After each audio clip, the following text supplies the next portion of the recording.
Welcome to Dyscalculia, a podcast for parents and teachers about the best way to support kids living with learning difficulties.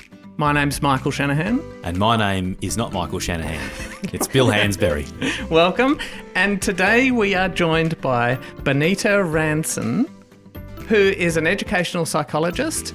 And we are talking to Benita about ADHD and how it relates to specific learning difficulties. And before we formally welcome Benita, I just want to acknowledge that we are recording on the lands of the Kaurna people.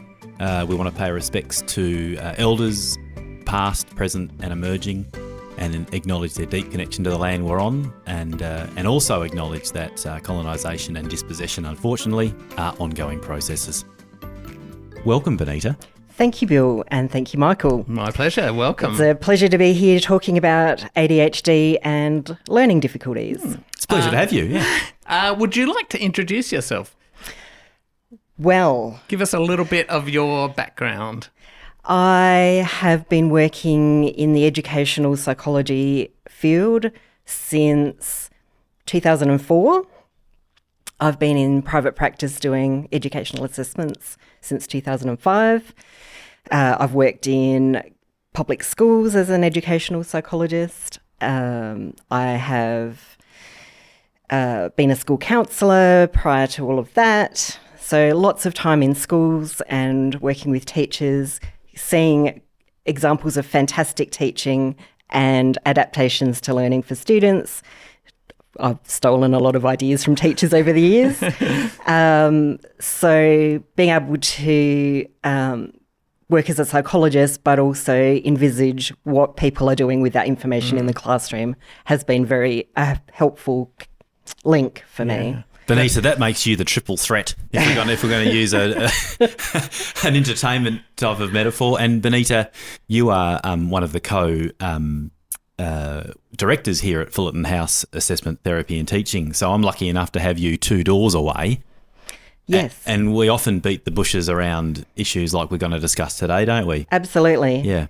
Yeah, I think you are, and this is why I'm really interested to talk to you, because you're in quite a unique position of having like a bit of a helicopter view of stuff that goes on. So if you're a teacher in a school or you're a parent, you know, you've got your own life experience, you've got your own class, but it's rare that you get outside of that. Yeah. It's rare that you go and see how other people might parent or how other people might deal with a situation or what another teacher does or what another school does.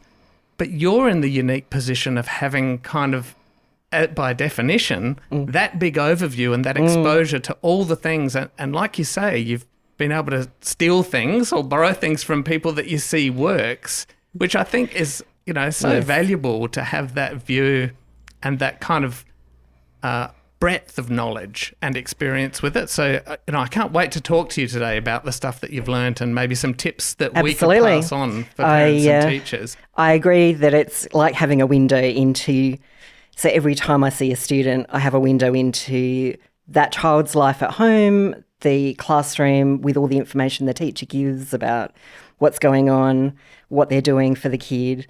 So yes, seeing lots and lots of examples of that does build up that sense of what works. Yeah, and I imagine a bit of a radar of like, you know, you kind of meet people and with your experience you can probably go, oh, I think I might know what's going on here because you've seen it a lot of times before. That's so true. Yeah. Yeah. So maybe let's start by talking about why we are talking about ADHD. I mean, really we're talking about learning difficulties in this podcast, and generally we've been talking about dyslexia, dyscalculia and dysgraphia as kind of the three recognisable learning difficulties or specific learning difficulties. But we wanted to include ADHD in this because there's a high comorbidity, you know, which means that if you live with a specific learning difficulty, there's a high chance you may live with ADHD as well.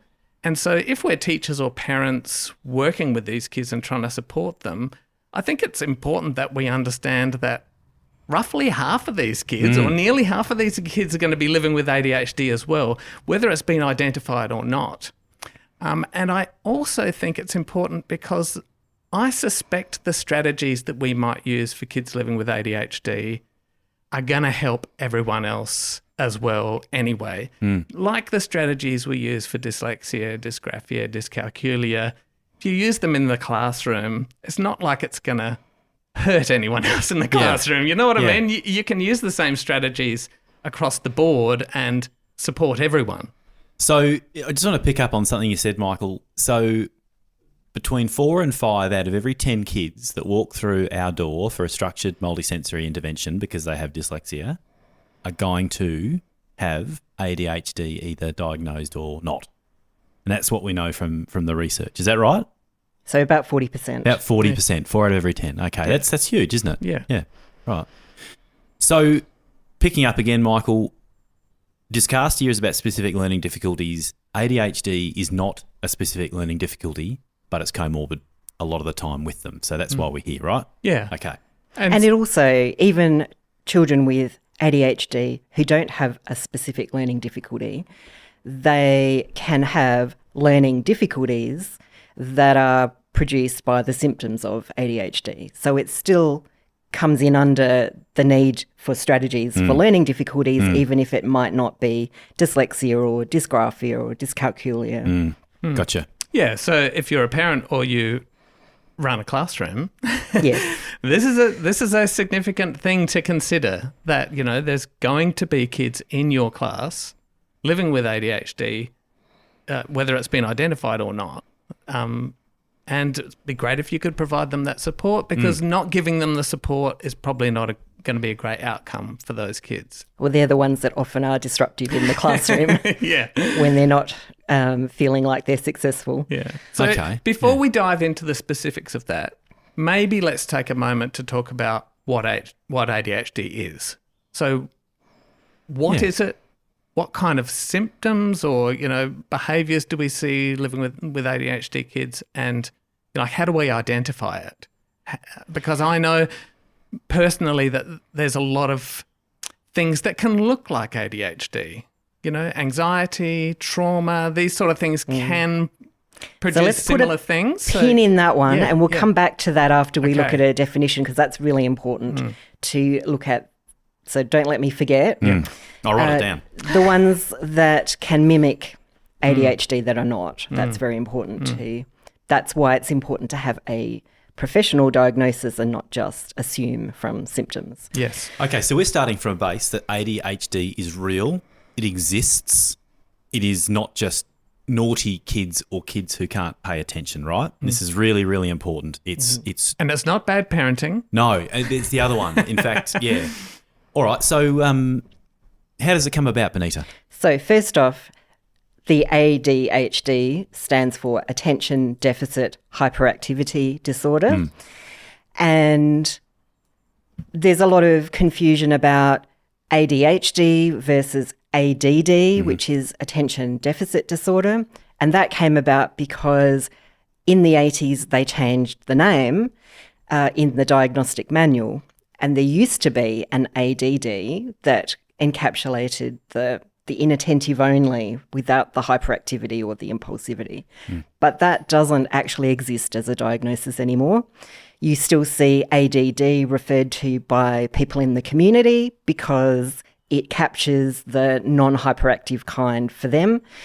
But anytime it's diagnosed, it will always be ADHD within brackets the kind it is. So it can either be inattentive, or it can be hyperactive / impulsive, or it can be both. So then it's called combined type. Right.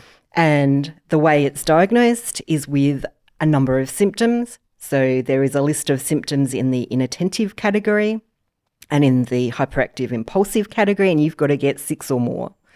So it's the medical diagnosis is very black and white. You either meet the criteria or you don't. There's a whole lot of questions about, do all of those symptoms actually encapsulate the experience of ADHD? And that's another question, but the medical diagnosis is to do with the symptoms. Okay. It also needs to have been, for older kids, it needs to have been in existence for more than 6 months. So it's not just something that's happened because of something in their life that they've got these symptoms. It needs to have been present before the age of 12. So it's got to be in the developmental period. Can't just show up as a high schooler. And it needs to be present in more than one place. So if they're only showing symptoms in the classroom and there's no symptoms at home, no symptoms in their sports, out in any other community activities, then they don't meet the criteria. So what about the parent that goes, my kid doesn't show any ADHD symptoms sitting in front of the computer playing Fortnite? So I mean, we've got to go here, don't we? Yeah. They won't show symptoms sitting in front of a computer game because a computer game is meeting their need for high stimulation, dopamine producing activity that gives them an adrenaline rush, and they are so focused and enjoying that big head rush of excitement. They're going to be focused on that forever. So the game is built to give instant feedback or instant consequence for action, and that consequence and feedback is immediate, and that's what not overcomes the difficulty. Am I hearing that ADHD matters when a task is hard and the goal is not immediately there and the feedback is not immediately there? So where you see the difficulty, absolutely, is when it's something that's not fun. Yep. So you can't use games or, if they love soccer, soccer's not a good example because they're going to be super focused in soccer. Yeah. If they're not particularly motivated in soccer, you might see them standing on the field looking the other way. If they're inattentive kind, but things that are of particular interest and enjoyment to that particular child will be fine. Yeah. It is the stuff that we all have to do as part of life that is not so fun. And not immediately gratifying or rewarding. So spelling practice, learning your times tables, You've writing, lost me. writing in a recount or a narrative when that's not your favourite thing to do. Sticking at it is hard when it's not what you want. Because the goal is way, way out there in the future. So we tell kids, learn to write an exposition because one day you might be having to convince someone in your job of something and this skill is good. But you see, the goal for that, the reward for that is so distant. And so what I'm hearing from you is that's different to playing Fortnite because if I do this right now, I get this right now. I don't know Fortnite very well, but computer design, these game designers build in instant reward all the way through. Action and consequence. That's right. So behaviour is sprinkled with immediate feedback all the time in these games, but life is different, Benita. So the reason why the ADHD kid can't do things that just have to be done and doesn't get the reward from it is because their brain is processing things differently. Yeah. So there's a neurotransmitter called dopamine that is produced in normal amounts in the ADHD brain, but their brain can't use it in the way that other brains do. And so in effect, they don't have enough because it doesn't get absorbed by the brain. Okay. And so they're always operating with less dopamine than they need. And dopamine is the feel-good chemical that you get that gives you that sense of satisfaction when you finish a task that you needed to do or you win something or anything good that happens, you get a little burst of dopamine in your brain. And normal people, neurotypical people, brains that are functioning like the majority of brains, they get the little burst of dopamine from fairly mundane, boring things. Because that's how the brain is meant to work. Right. You do something that needs to be done and you feel a little sense of satisfaction. You feel good about having done it. Tick that one off. Yeah. So the ADHD brain doesn't feel that. So is that why, now I don't have ADHD, but is that why if I'm facing a big boring task that I don't want to do, like preparing a PowerPoint presentation for a talk I've got coming up, and then I've got some competing tasks like, I need to answer that email. I just need to do that. These little jobs. Is that why I'm always more inclined to do those little short jobs because I get those little dopamine tick, tick, tick, tick feel goods instead of having to do the big task where the the reward is a long way off. You certainly do. Right. You also have other factors though. Okay. So particularly looking at the ADHD brain, the brain is quick to feel overwhelmed. So if it's a big task, they're not able to mentally imagine the steps to getting to the end and hold it all. And so it seems big and overwhelming and they can't get started with it. So in that case, that's when they will do the other small things to avoid that one because it feels too big. Yep. Okay. And so, of course, that leads to the strategy of breaking it down. But you want to break it down in a way that makes them feel it's achievable. So you don't want to break it down and give them a list of 20 steps. Okay. Because it'll still be overwhelming. You want to break it down and give a little bit. And then once they've done a little bit, you'd give a bit more. So there's strategy number one. And this is a strategy that I think works for all of us. If you've got a big job, breaking it down into smaller, seemingly more achievable steps is always increases motivation toward an eventual goal that's right out there. So we're actually building in smaller goals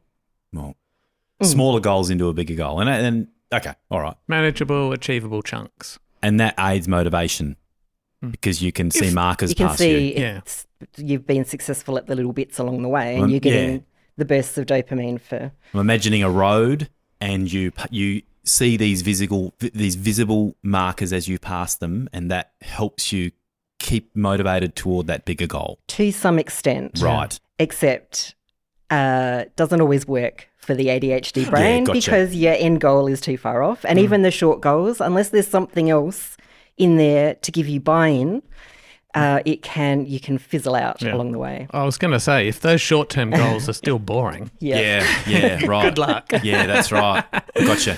So just taking a little step back, if I'm a parent or a teacher and my kid or a kid in the class is having difficulties, how do I know when to say, hey, I think you should go and see someone, I suspect this might be ADHD.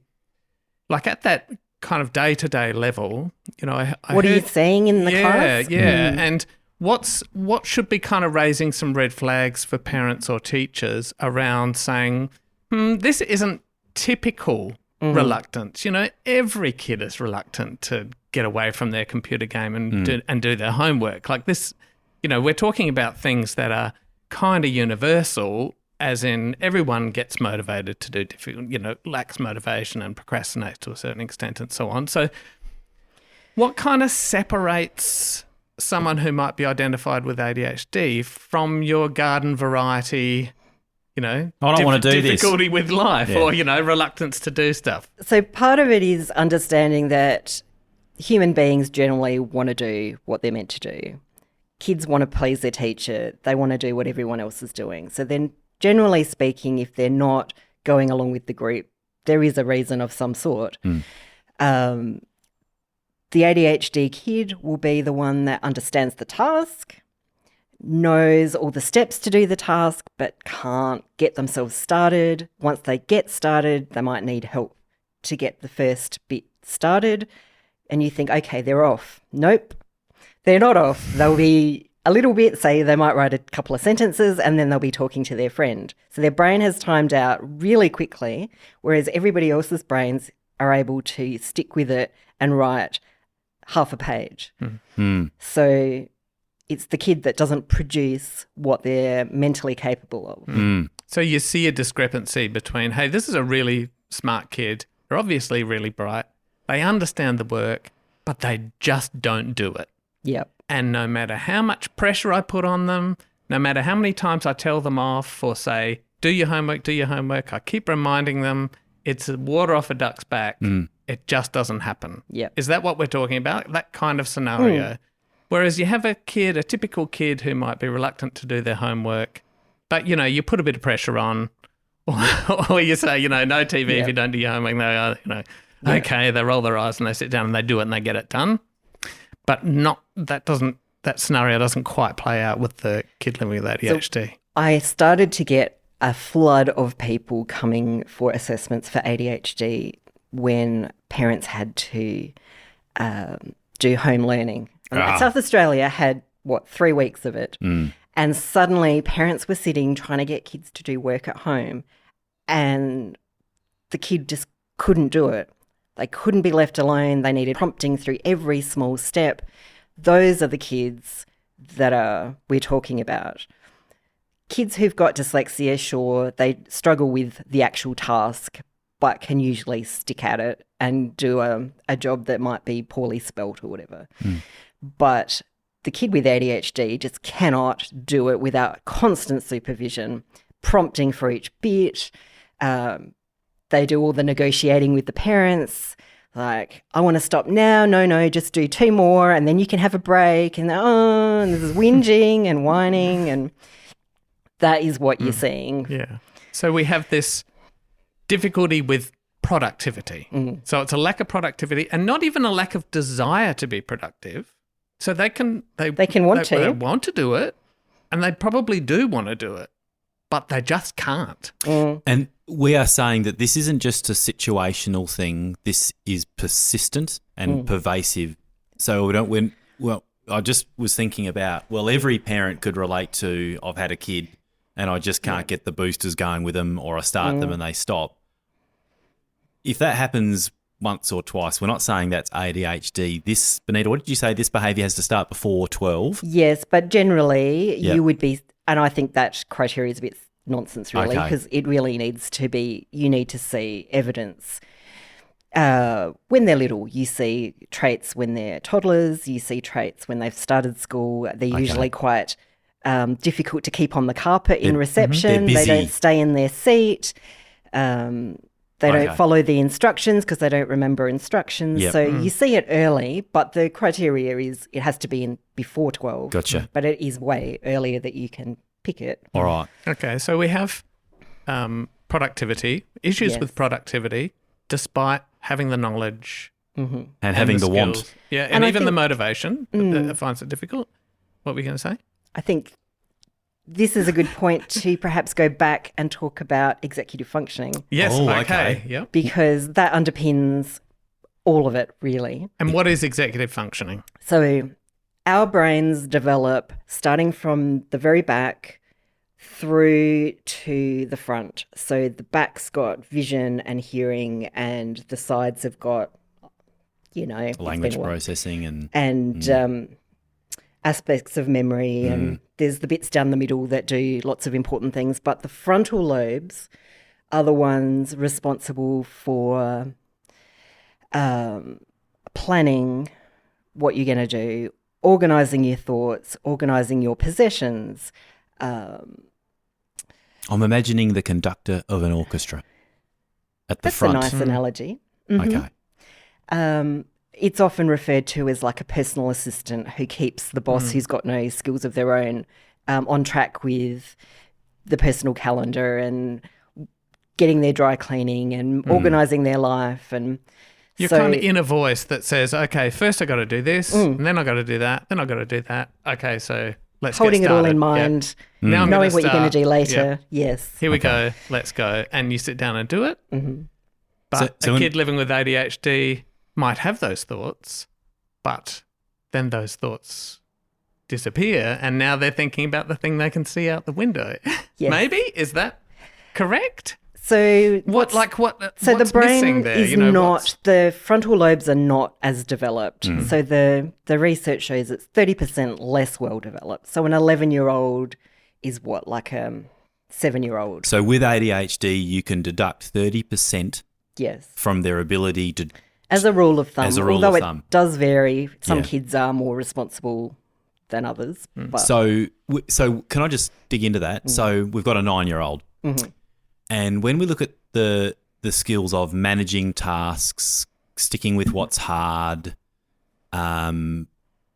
you can basically say when it comes to that stuff, if you've got a 9-year-old with ADHD, you're looking at a 6-year-old when it comes to those abilities to direct your behaviour into the future, handle big tasks, stick to a task, all that sort of thing. Yes. Right. So if you're a teacher, you could think, what kinds of supports would a year 1 student need in order to get work done?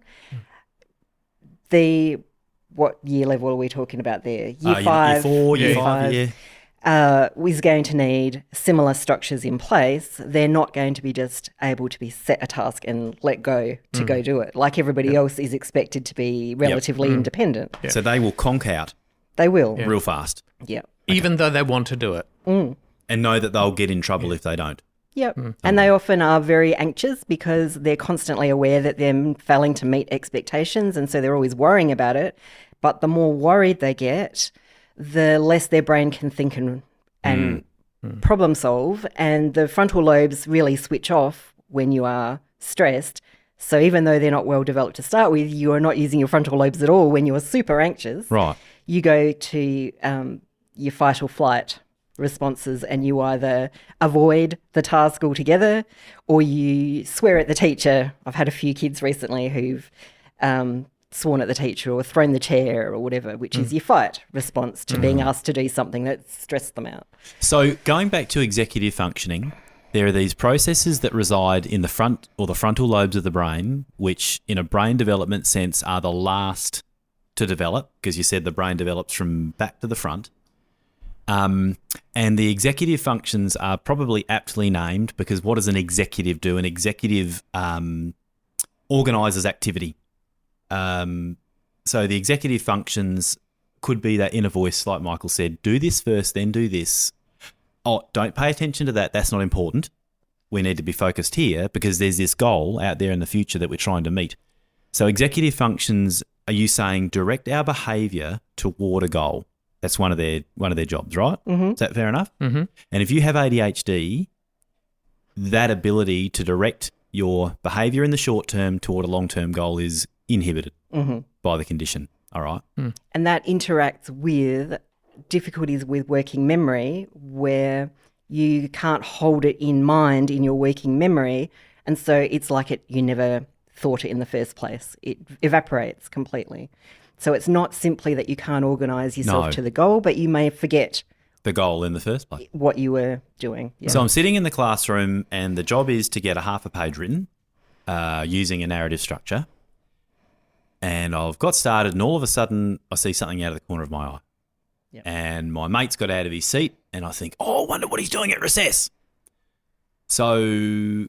Or even, why is he out of his seat? And why is he out of his seat? Thinking about that. Okay. Yep. Let's now go down two possible scenarios. The kid with typically developing executive functioning in that moment, what might they say to themselves?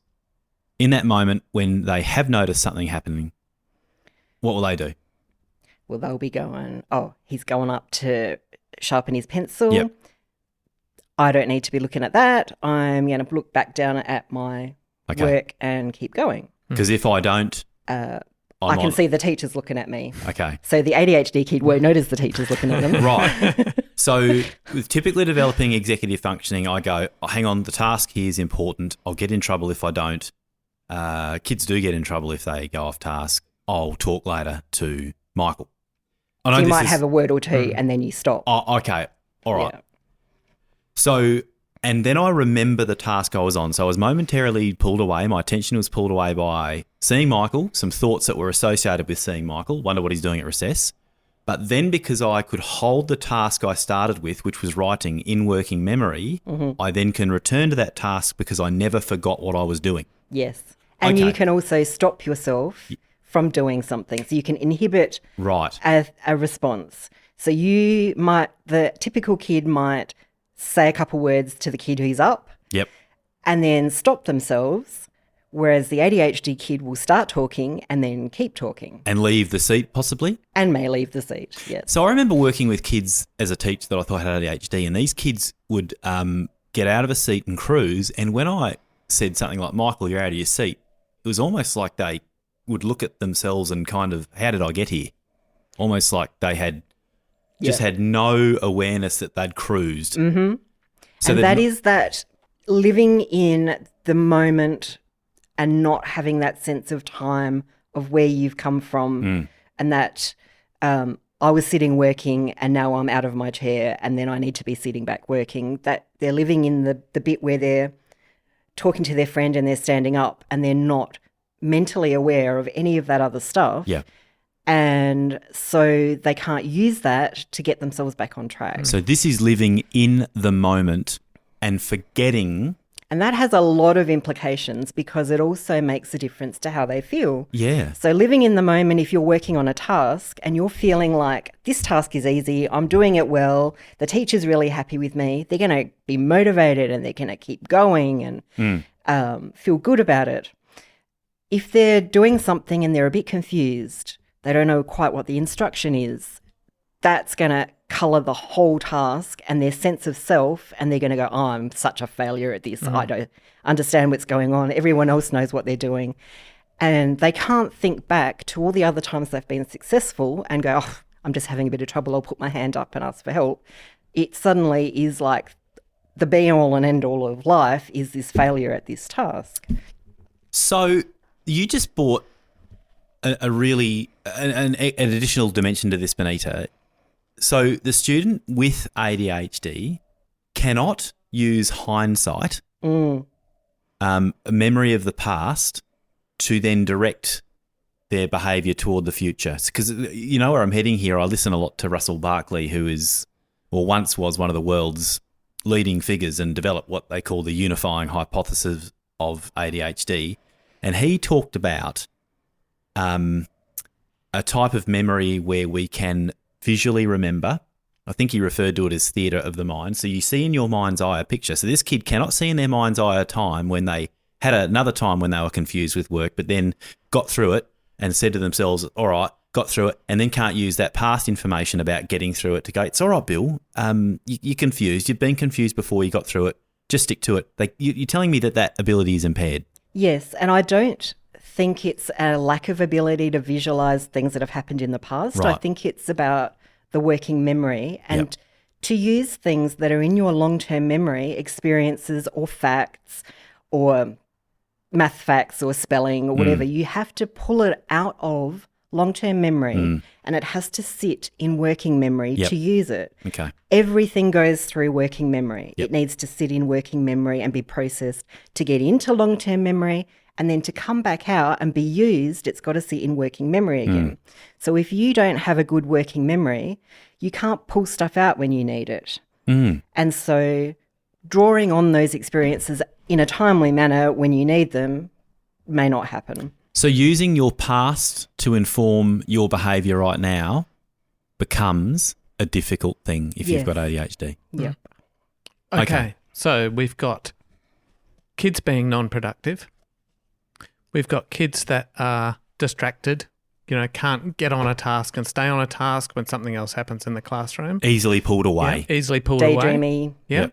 Some kids are not hyperactive, they're just daydreaming. Yeah. We've got kids who get up and wander around the class. They don't stay in their chair or they don't stay on the floor where they're supposed to be because they're living in the moment, walking around, doing stuff.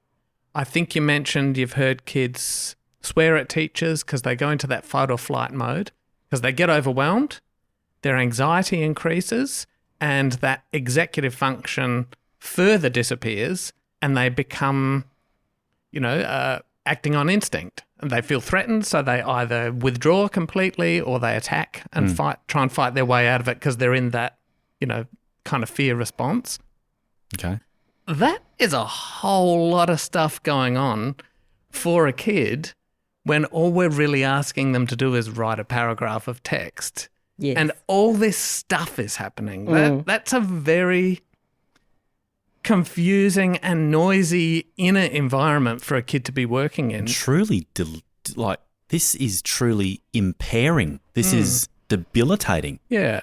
And I think that's, from my perspective, I think just in the general sense, I think ADHD is a little bit trivialised, in mainstream media and when people talk about it. They're just naughty. Yeah, you know what I mean? It's a little bit trivialised, but I actually think it's a big deal. This is a lot going on for a kid. And it's a very complex disorder. It's not one thing. It is many, many things that build together to cause the difficulties. And when people in society look at it, they think trouble with paying attention or trouble with being hyperactive. They don't think of the broad range of things, which we've touched on, like executive functioning, emotional regulation, And the other part of that, of course, is so regulation covers, I think, most of it. So you've got Regulating myself. Controlling your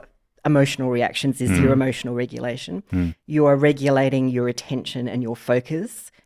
So when Bill was talking about it being a misnamed disorder, it's not a deficit of attention at all. It's a difficulty with putting your attention on the thing that has to be attended to. Hold on. But it's called attention deficit in brackets hyperactivity disorder, and you are telling us it is actually not about attention in the way we might think it is. Certainly. And who the hell came up with that name, honestly? Right. And this is something, again, that Barclay says. Yeah. It's gathered a lot of stigma and a lot of misunderstanding, and it's being trivialised because the word attention's in there and people just go, oh, attention. Oh, God, that's easy. You're just not It's trying easily hard fixed. enough. If you paid attention, you would be able to do it. So what would we rename it as? If the three of us here were given the task of renaming this and giving it a name that people would take it as seriously as they need to, what might we call it? Well, when we were talking earlier, we're talking about regulation. I think regulation is a big part of it. Right. But I don't know about how to encapsulate all the bits in one name. Yeah. But certainly, were you saying self-regulation disorder? I was borrowing from Barclay. You said something about disorder of self-regulation or...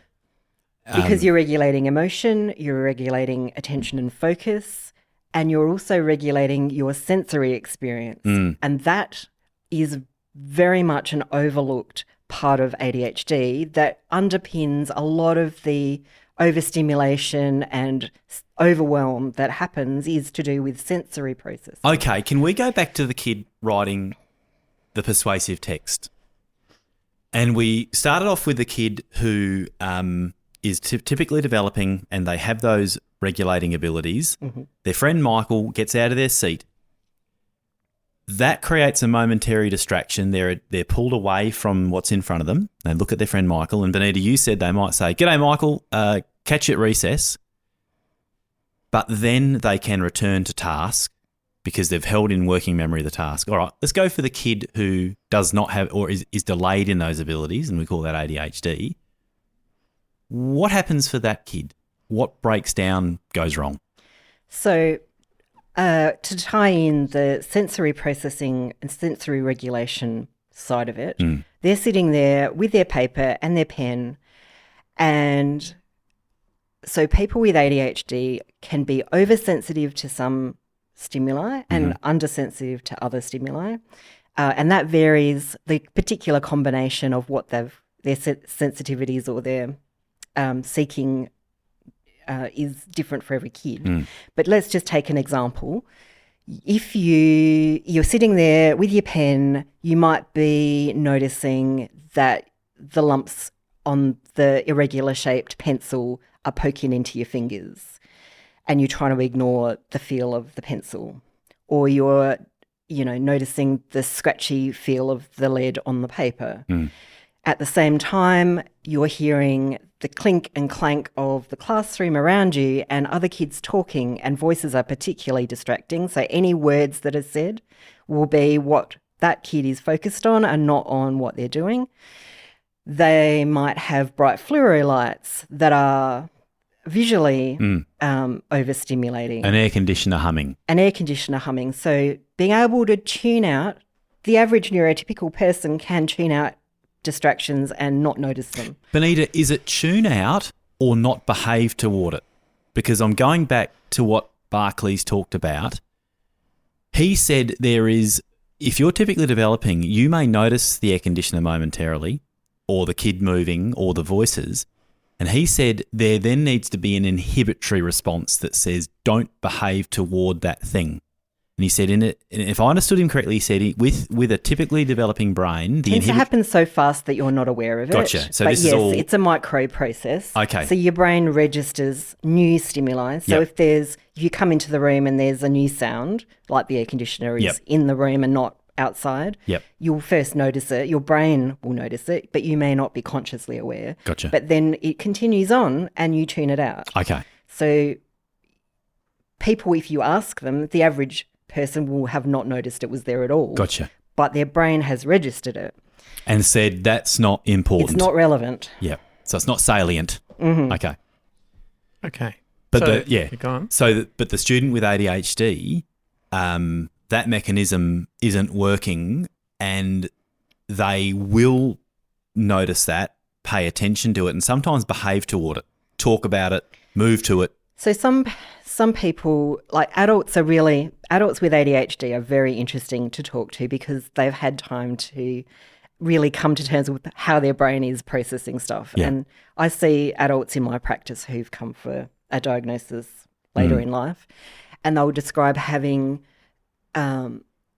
it's all noise, all the stimuli is coming in at the same intensity, and it becomes a mash of different sounds, and they can't tune any of it out and ignore any of it. And so if you imagine a kid in class and all that's going on and they're trying to do work, the longer they're in that environment, the more dysregulated their system becomes, and the more likely they are to do something to try to regulate. And so things like getting up and moving around let out the nervous energy that may have built up because of the task. And so it's like a an valve. escape hatch. Yes. I got to get away from this desk and away from this table because this is too much. Yeah, that's interesting. See, I'm an adult living with ADHD, and I remember back to when I was a kid, and what you're talking about kind of rings true. Like, I can understand the theory of describing why that happens, but for me, being inside that, those processes are not going on. You know, I'm not what are you sitting there. noticing? I'm not sitting there trying to get my work done because I might get into trouble. You know what I mean? And thinking, oh no, come back, focus on this. It's happening at a very subconscious level, and so there isn't this kind of meta-awareness of my own behaviour. And that is, I'm just sitting in fact, there the problem. There is no meta-awareness for these kids. So I don't know that I've got distracted. No. You just know find, what I mean? You Like, just find yourself out of your seat. Yeah, and Yeah. it's interesting, and I go over there and I And check what you're that thing doing is not out, particularly interesting, and talking to that person's really interesting. Exactly. Like, this is boring. So I'm going to that's draw a back- picture on my hand and get my little. I always used to like play with my fingers and draw things and do little plays and stuff because I think it was way more interesting. So it was more about the pain of boredom, the tedium of doing a task that. Even describing it now, I'm feeling that sense of frustration and anger of like, really? You want me to write that? It's just so overwhelming to think that you want to do that difficult thing that it's not a choice. You know what I mean? It's not like I'm going to put my hand in that fire and get myself burnt when I could just go over there and relax. And so it's not quite, you know, I think it isn't. You're right. It's such. And yet, the at kid the same themselves time, doesn't have a choice about this. No. I think that's No. what's important to understand. It's That's not right. bad behaviour. No. It's not like I'm sitting here. You know, we were describing then about a kid who kind of thinks, I'll get into trouble if I don't do this, so I'd better focus back onto my task. Living with ADHD, none of those things. That voice is not there, or it's very I'm quiet. not thinking I'm going to get into trouble. I don't even care because this moment is so painful for me to have to write this sentence that I'll do anything to escape from it. Like, that is that living in the moment difficulty. Getting hit down the track, you know, because when I was a kid, I got hit a lot. Getting hit down the track played no part in deciding whether I'm going to do that task or not. So you can't even anticipate getting hit down the track in that moment. You're not even thinking about Not it. even thinking about Well, it. even if you were thinking about it, it would be of no relevance at all because it wasn't giving you the immediate result. Yeah. So the joy of doing whatever you're doing would be greater. It would be giving you the hit you need of dopamine that you would be happy to accept the hit down the track because you've got the reward now. It's a way up. But not. It is, but it isn't. Yeah. So it's true. Yeah. For me, it was a way up. Yeah. And I think this is I think this is an important thing to think about for kids living with ADHD is that because of that lack of regulation and just that impulsive, I'm going to do it. Like I'm not making a decision or necessarily having a choice about whether I get up and walk around because it just happens. Like this is just what I'm doing, like breathing, you know what I mean? So not like I'm choosing this bad behavior. You do these things, you get in, this is my experience, you do these things, you get into trouble. And in my day, that was usually getting caned or hit. So like quite a serious consequence. And then you think to yourself, oh, why did I do that? I'm so stupid. Oh, the regret. I'm never going to do that again, right? Because that was horrible. I don't want to get hit again. I'm never going to do that again. Literally 30 seconds later, I do it again. And I go, oh, why did I do that again? Like, so it's not like there's a choice. It's not planned. It just it's not happens, planned, right? It because just your happens. planning functions in your brain are not doing it. They're not working. right. It just happens. And so then you get the hit. And, you know, for me, those negative consequences didn't work. And you jokingly said it's a price you're happy to pay. I did actually get to a point, I think it was year 9, where I thought, hold on a sec. All that's going to happen if I do the wrong thing is I'm going to get hit. And I get hit all the time anyway, so I'm just going to do whatever I want. Oh, it lost its deterrent effect, Michael. Yeah. It's like, I get when I try my hardest, I get hit. When I don't try, I get hit. Whatever. It's just a thing. I'm just going to do what I want. So there are teachers listening right now, and thanks for sharing that, Michael. That's actually that's profound, and it's so interesting to get that insight. So there are teachers listening now, and I'm a teacher, so I'm going, what does this then mean for the management of this? What does this mean for consequence? Because if I could easily be sitting here going, oh, well, it's not the kid's fault. There's no point. There's no point with consequential management because the kid has no control over this. But then I remember back to what Russell Barkley says about this, and he goes, oh, no. He says we actually need to sprinkle kids' experience with consequence, but immediacy is the important thing. So if we think back to the kid playing Fortnite, consequence being a result of something, we'll call You were that too consequence. slow, you got shot. Yeah, You're dead. that's right. Consequence is sprinkled out in a second-by-second thing. Barclay says, no, we actually need to bring more consequence into these kids' lives, but more immediate. And I would what are we like to thinking? talk about consequence in a more general sense, Yeah. not in terms of punishment. No. Because that's what I'm thinking as our- well. Oh, Because well, when let's go there, people talk consequence, Consequence they sounds mean like punishment. yeah. Okay, when I say consequence, I look at it morphologically. The SEQ comes from sequence. A consequence is the next thing that happens in a time sequence after you do something.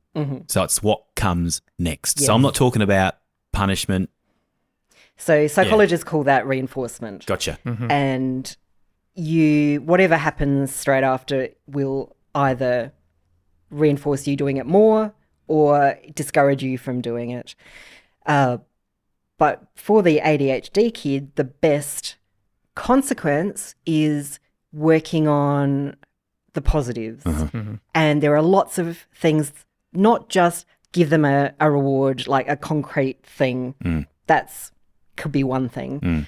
But feeling successful is one of the biggest motivators. So the consequence of doing the task, I feel like I'm a capable student and I did it really well. So giving immediate feedback on the task that's positive. Benita, you've stuck to that for 5 minutes. I know it's hard. It's great to see. Keep going. Yeah. Right.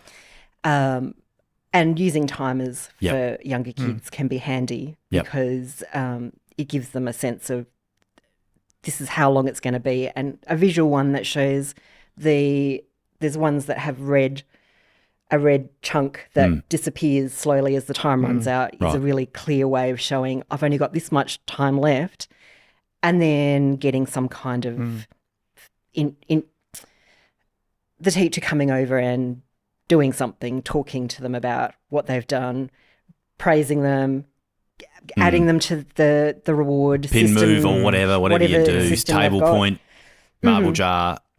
Okay. So lots sprinkled, yes, Yep. consequences sprinkled, but positive Yes. consequences Yes. as much as possible. Okay. Obviously, there are times when a more negative consequence is needed for something serious. But the ADHD brain is motivated by feeling successful, getting rewards, and it's all got to be really short term. About getting dopamine. Yeah. Right. So it's got to produce the dopamine. We don't have the dopamine. That's right. So let's give them the dopamine they need to stay on task.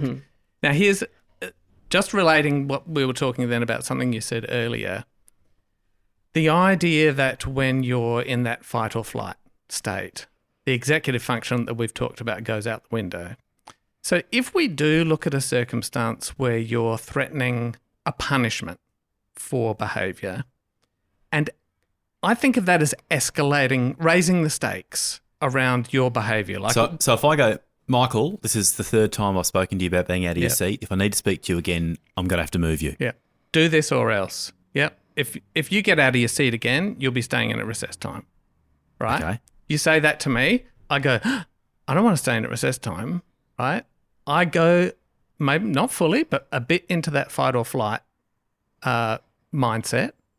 I've just lost another chunk of my executive function. It makes it more likely that I won't be able to control my behaviour. Michael, there are so many variables in this picture, though. My relationship with you as the teacher, my past history of following up reasonably and fairly with you, or last time did I scream at you? But, okay, we'll just keep going. Yeah. And also you've got things that will work short term. So that threat of losing the recess might work that time and you get suddenly more out of that kid. Yep.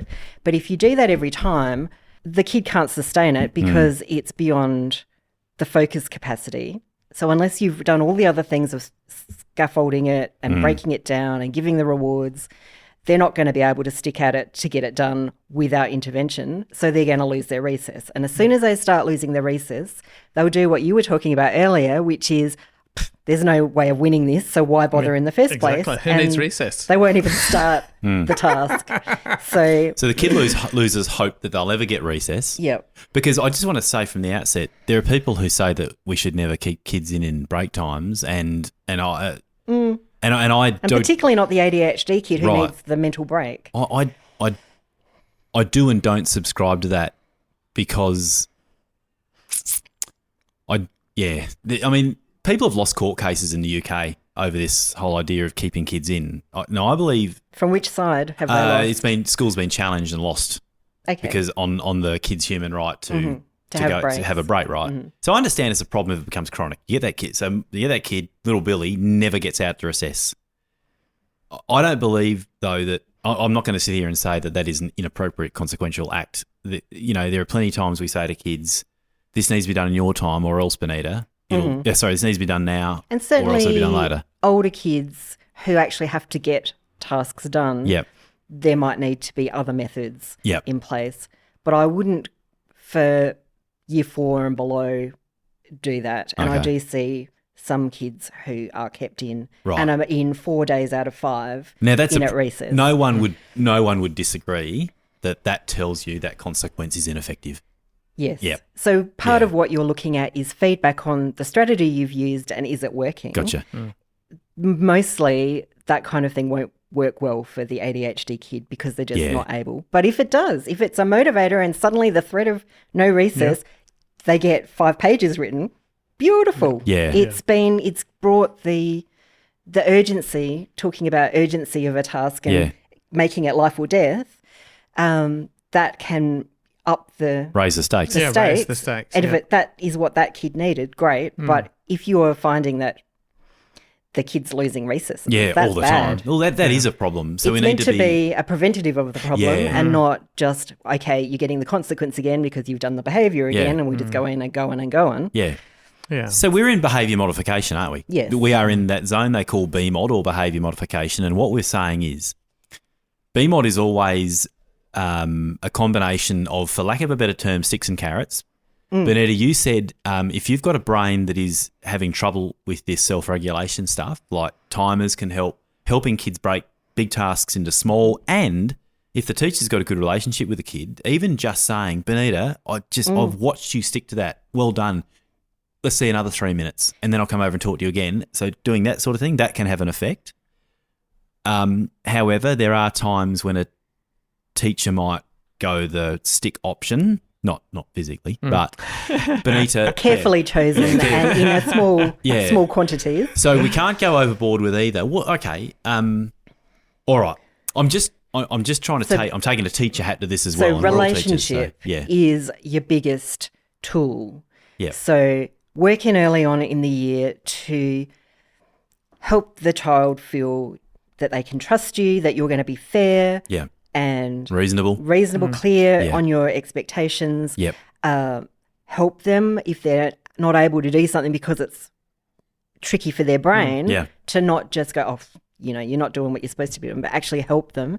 So you develop all of that, a positive relationship with the kid. That kid will work twice as hard for you as they will for the teacher next door who doesn't have that relationship with you. So the relationship is really 99% of the thing that will help with working with that kid. Okay. So a little self-regulatory voice said to me, we have gone down a rabbit hole of basically behaviour management, which is, we can't neglect it. And a lot of this does apply to many kids. It does, doesn't it? Yeah. That's right. But for the ADHD kid, it's amplified 100 times. Yeah. These things will make all the difference. Gotcha. Compared to other kids who might, not need it quite as much. So a little voice in my head says we now need to go back toward this and how this impacts. We wanted to get to a task like reading.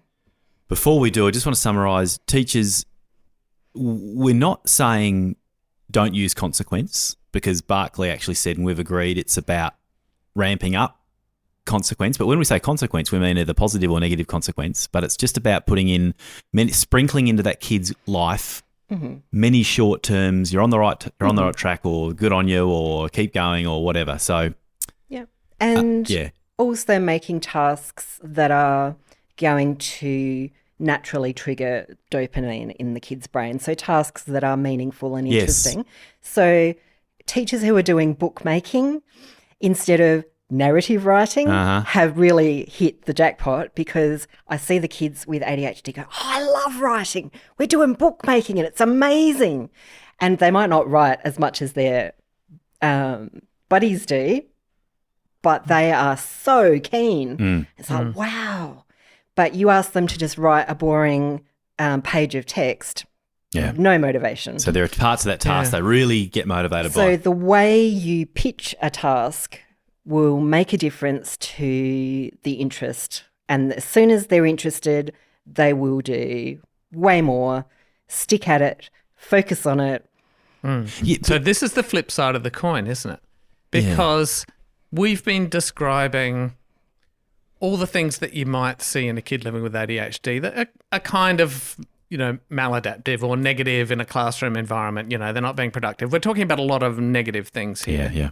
But the thing about ADHD is that there's a flip side to that, where when these kids do get motivated, they are hyper-focused. Like they go like crazy and can do it. And, speaking from personal experience, if I find something that interests me, my problem is not doing it. My problem is stopping myself from doing it. It's all I want to do. It's all I think about. Yes, that might wear off.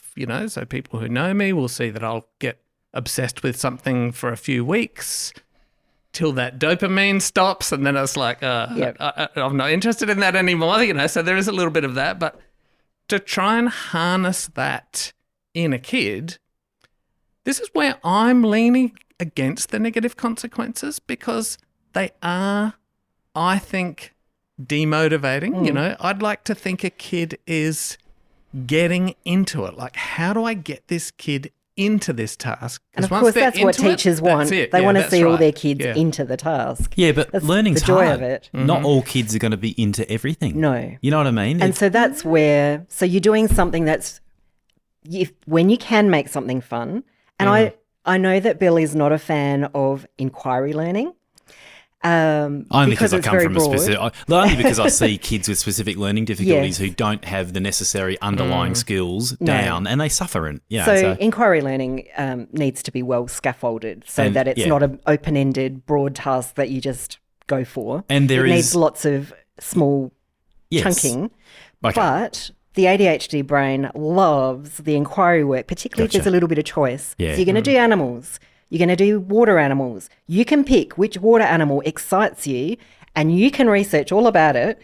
And that is really motivating, assuming that there's a water animal you like. Yeah. What if the kid doesn't know where to start on the research?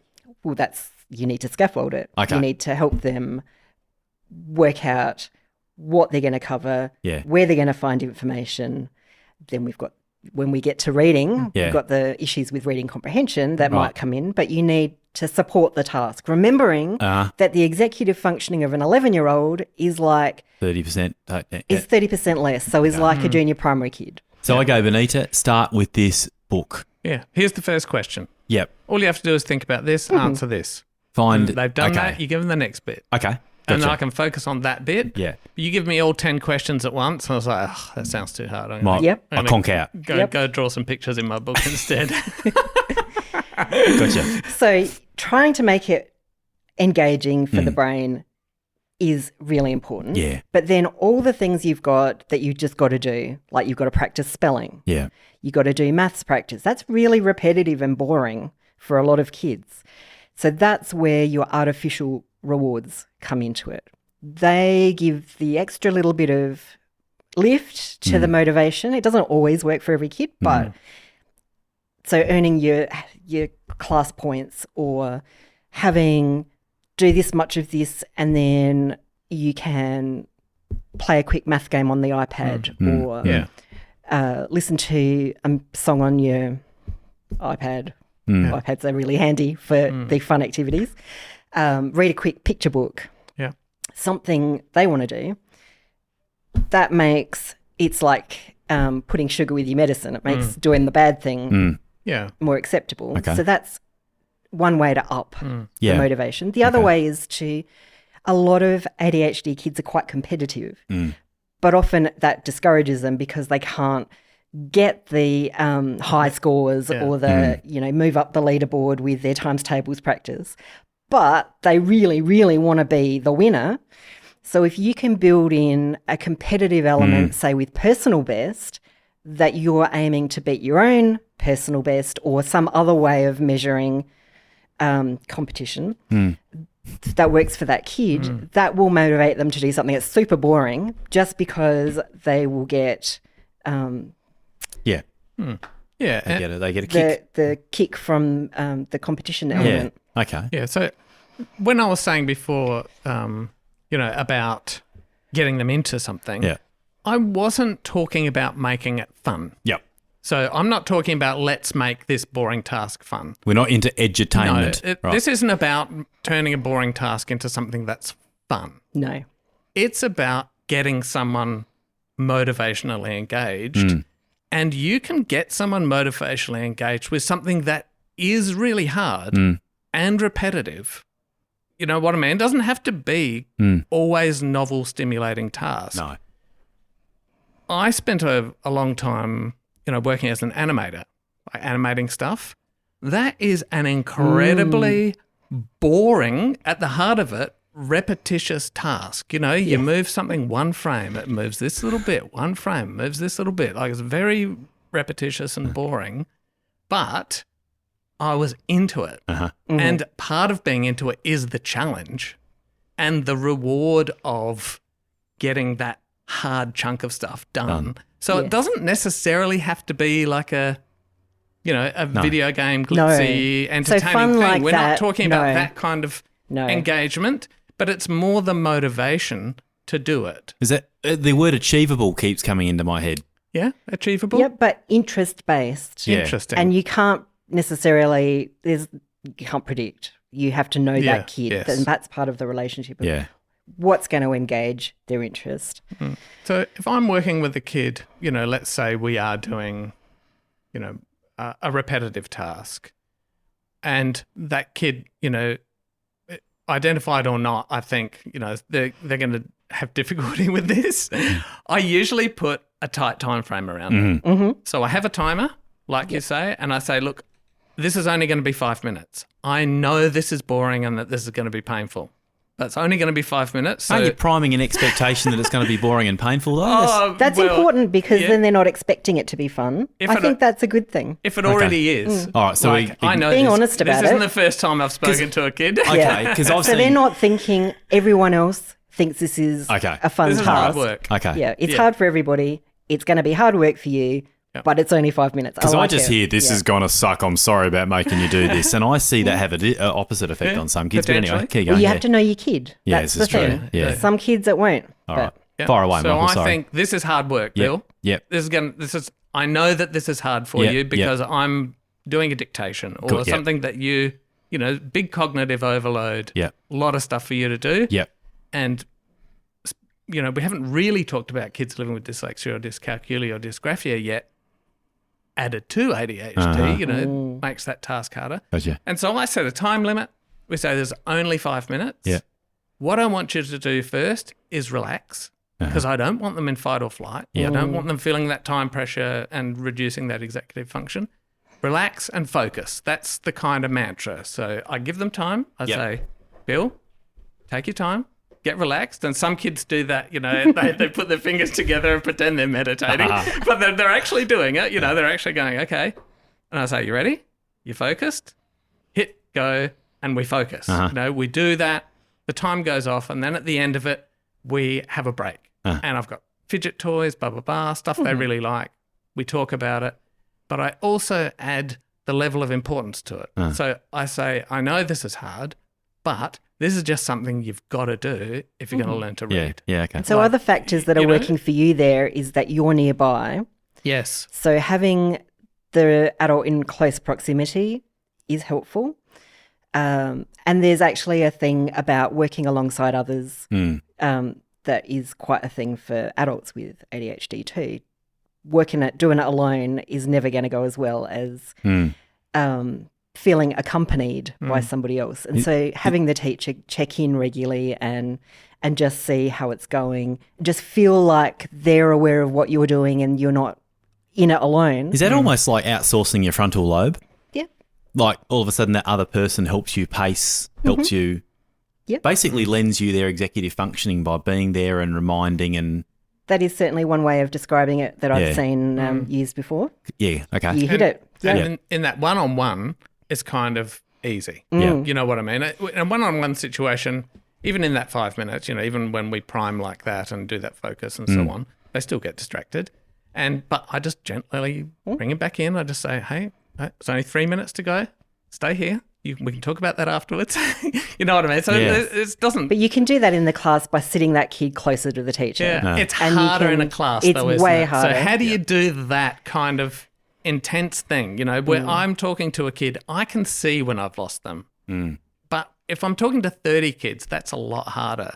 So what are some strategies in a classroom that might kind of help this? Doing the task with their mate.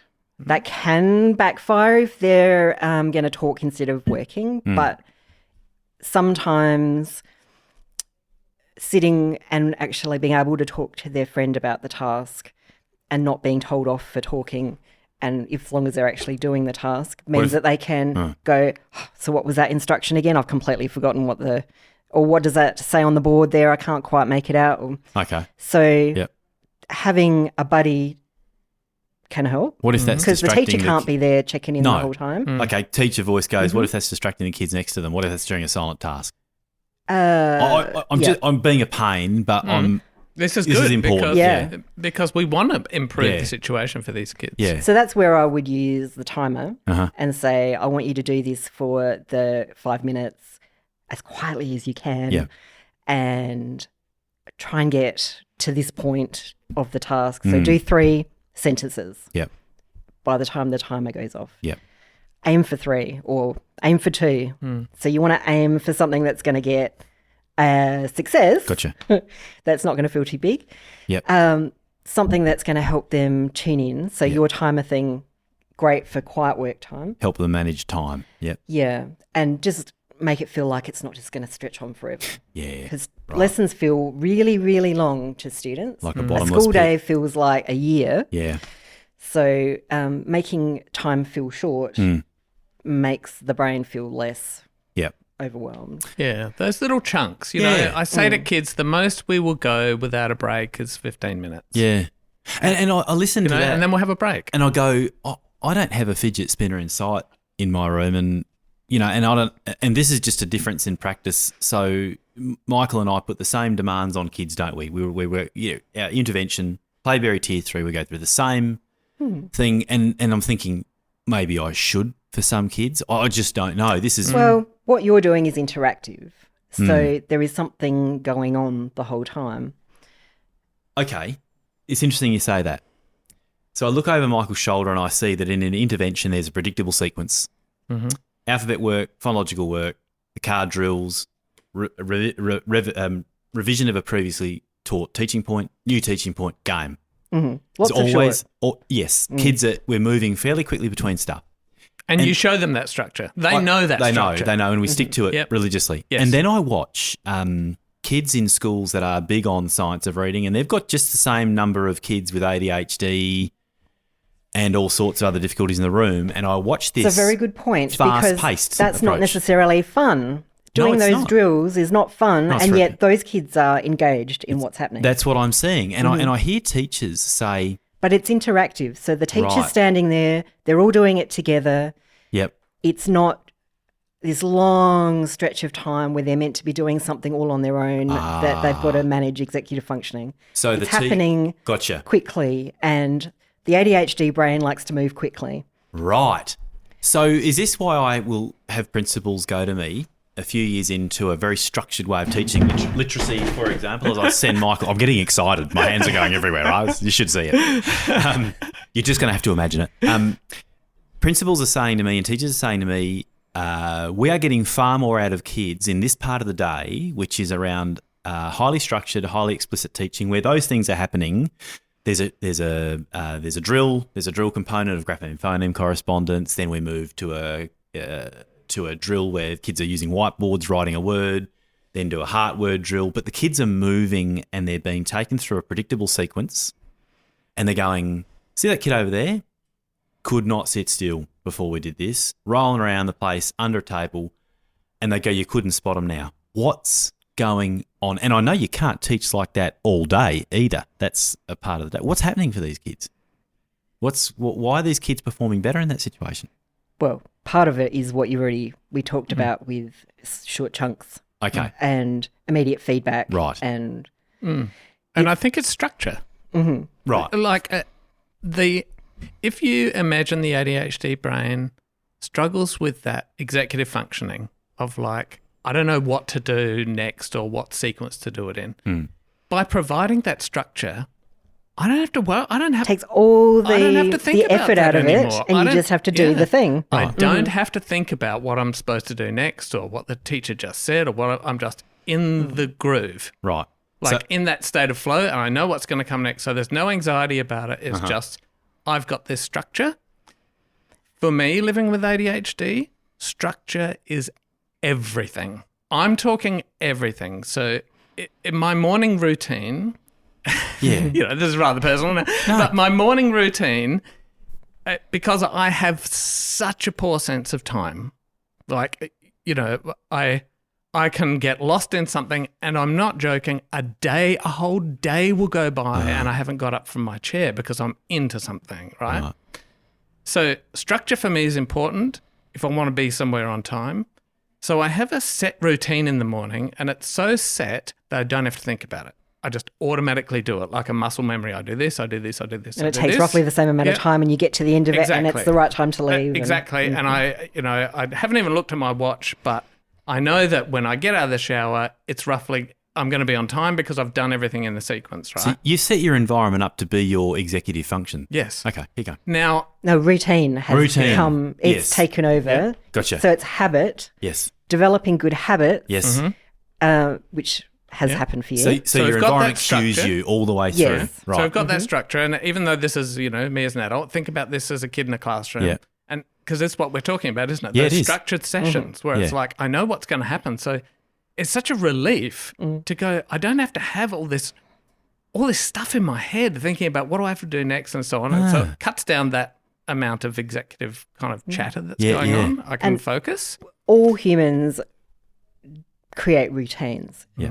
If you haven't got a good one in place, then the kid will develop a routine that's not effective based on, what they feel. So they might come in and not unpack their bag, and they might, go off and sit in the reading corner or whatever. Go into and the they tent. become set in a routine of the unhelpful strategies. Yeah.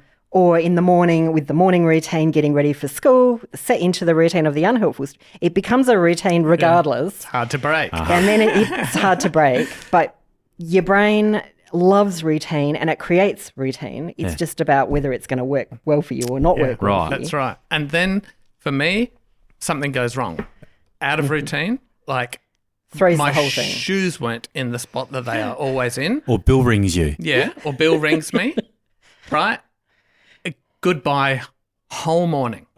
Like Thrown the whole sequence chaos. Yeah. It's like I stand in the room and I have no idea what to do next. Okay. You know what I mean? So it's kind of like a really complex house of cards is how I imagine it. And, if I'm working on a project or something, and I imagine this in a kid in a classroom, they've got a project or something to work on, pull out one of those little cards and the whole thing falls apart. And you go, I just don't know what to do next. So because the whole structure has gone. So I think that I think the trick is to provide that reliable, solid structure and routine, not just on a day-to-day basis or a lesson-to-lesson basis, but for a task. Don't assume a kid knows how to do a task or can plan out the steps involved in a task. I wouldn't say plan it for them, but sit down and plan it with them and say, here's the sequence. Do this, then come back, see me. Monday, you're going to do this. Yeah. And even have some what ifs there, but if you get busy Monday, then we've got a little bit of time for you to do this on Tuesday. You know what I mean? So that kind of executive functioning that people who don't live with ADHD can do on the fly, I think needs to be kind of made solid for these kids. And it teaches them too, I think, doing that kind of routine for years builds a little bit of confidence. Hey, maybe I can do this. What about visuals like checklists? Oh, checklists are great. You've got to see it. Holding it in your working memory, it may be there or it may not be there, but if it's on something concrete, whether it's paper or whether it's electronic, it's got to get in their way. It's got to be something that you can look at. Yeah. And not lose. So the parent of the kid with ADHD, that's right. The parent of the kid with ADHD goes, if I don't step my kid through the morning routine from getting out of bed to putting on your clothes to brushing your teeth to having breakfast, perhaps not in that order, my kid will get lost. I'll have a kid with one sock on, one shoe in their other hand, staring at the TV. Mm-hmm.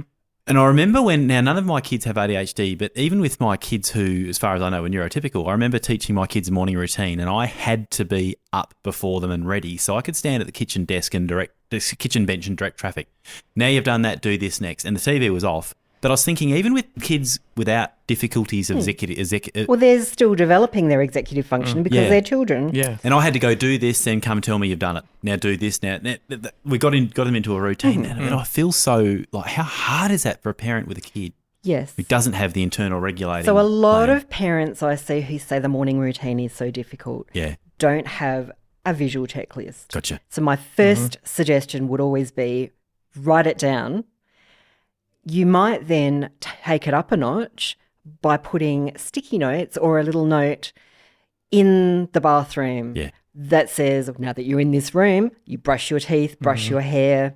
Great idea. Deodorant if you're a teenager. And then sticky note on the fridge, you need to get your fruit snack out, you need to get your lunchbox, your drink bottle. Then you might have another list by the front door before you leave the house. Make sure you've got your hat, your school bag, your device with its charger, whatever it is that you are likely to forget. I love the idea of those situational ones. Yes. Yeah. And then you can have one on your bag tag, on your school bag, have a little list of things that need to come home at the end of the day. Make sure you've got your reader. Make sure you've got your device. A few things there that they've got with them to check later on. And these have to be placed in a way that they actually interrupt a person and don't become a background noise that is ignored. Is that There what is you're the saying? risk of that. Yeah. I mean, having it where you need it helps. You can still tune it out and walk right past Yeah. it. You do need You need children to want to do it. Children also need reminders. Yeah. So the parent also needs to notice that the checklist is there and direct their attention to look at it. Yeah. And you might build in some reward. So Yeah. we're going to have the TV off. You're not going to have the iPad in the morning until you've done everything on the list. And then you can have whatever time is left, you can have on the iPad or on the TV. Yeah. So, Benita, each of those 4 jobs is a point. 4 points equals a bit of TV time before you leave. Could do that. You could have more time versus more things, or Yeah. you could just have, well, we won't have time for natural consequences are the best consequences. If you are really slow in getting ready, we're just not going to have time Yep. for anything extra fun. Yep. So we're going to have to just get in the car and go. Okay. But if you get everything done, Yep. then you've got the time. Yeah. Yeah. So a natural consequence of something that would happen in real life Yep. is the best kind of consequence. The same thing at school. Yes. Okay. So by putting those stickies around in the way, you have taken what would typically be an internal process of managing, directing your behaviour toward that end goal of getting some TV before you go to school. You have externalised that, put it in their environment, but you are still in a way, you've compensated for something that's not going on internally by putting, okay. Yeah. And this is what routine does for us. Yeah. And you've got to right. be aware of what's going on in that kid's mind. So you've said, go brush your teeth, and they start walking down the hall and a thought occurs, or they see a toy on the floor and their attention has gone completely from the instruction to that thing, and you'll find them doing that instead of having got to the bathroom and done their teeth. So you need And to have still, as an adult, Yes. I struggle with that. yes. You know, so this is not something that you can just It doesn't just go away. decide No. on. No. You know, I've been working on it for 50-something years Yeah. and I still struggle with that. You look good for 50-something. You look good for 50-something, Michael. Yes. So with my kids, we had a book that we made together. So they drew pictures. So we came up with their morning routine, laminated it into a book, That's a nice one. and then they followed. They just Yeah. flipped a page on the book and did that next thing. We started off with that, but then being the tech geek I am, I made a PowerPoint presentation with visual timers on the screen for the steps, and when the you had when to try to they- race the timer to get it done. And when they hit next, Yeah. there's like some random funny sound plays. So it's like a fun kind of routine, but not a like digital timer, something, you know, like a pie chart that you can see. You can see time Yeah, disappearing. You need to get this done Yeah. with plenty of time. So, you know, if you don't have to rush. Yeah. You just follow the routine. Although get it that's not through. necessarily a bad one either, to try to beat the clock. Yeah, that's right. Because How quickly can you get your teeth done? at the end you get more free time. Yes. Yeah. You know, the faster you get through the routine, then your free time's yours to do what you want. That's right. I'm looking past your shoulder to Teaching Tough Kids by Mark Lemesurier, and there is a section on kids with ADHD, and he referred to it as managing time and task. And this is how you helped your kids manage time and task. Yeah. Yeah. And Love it. And so thinking of the kids in your classroom or your kids and understanding that the difficulty is that management, that self-management. And so it's not something that you can punish out of a kid. It's not something you can reward out of a kid. Like, this is just a thing that you need to deal with. And so thinking in terms of taking over that executive function so that these things kind of get externalized or turned into a routine or whatever. Providing the prompts providing as the the responsible prompts, adult yeah. who actually needs to give prompts to keep things on the right track. And hopefully keeping it rewarding and motivating because, you know, we've talked almost exclusively about ADHD, but, you know, picture a kid who lives with dyslexia and they're trying to read and they live with ADHD. That is a great big mound of Hard. awful, isn't Yeah. it? Like, that is a horrible mountain to overcome of like, how do I get myself motivated to do this thing that I find almost impossible to do when there's shiny things over here and fun things over here to do? So writing is the most difficult of academic tasks because it requires a high level of multitasking. And a high level of automation of stuff. And yes, so if if you've got dyslexia, your handwriting, the letter formation and the spelling is not automatic. So that adds an extra layer of difficulty. So the more automatic you get with the handwriting and the spelling, the less effortful the task will be. Yes. But if you're looking at ADHD, you've got the big idea of what you want to say. So you might have your story idea. But then you've got to focus in on how am I going to grammatically express that in a sentence at a time. So you've got remembering the spelling while you're writing, putting in punctuation. So you might find the ADHD kid writes with no punctuation because holding all of those things is very, very effortful. We're talking cognitive overload. It's cognitive overload. And so what you find is that the amount produced is often way less because they need to keep stopping for brain breaks, which they create for themselves by talking to their buddy if there isn't a structure to it. So there'll be a whole lot less produced at the end of the writing lesson. So it's a disorder of productivity.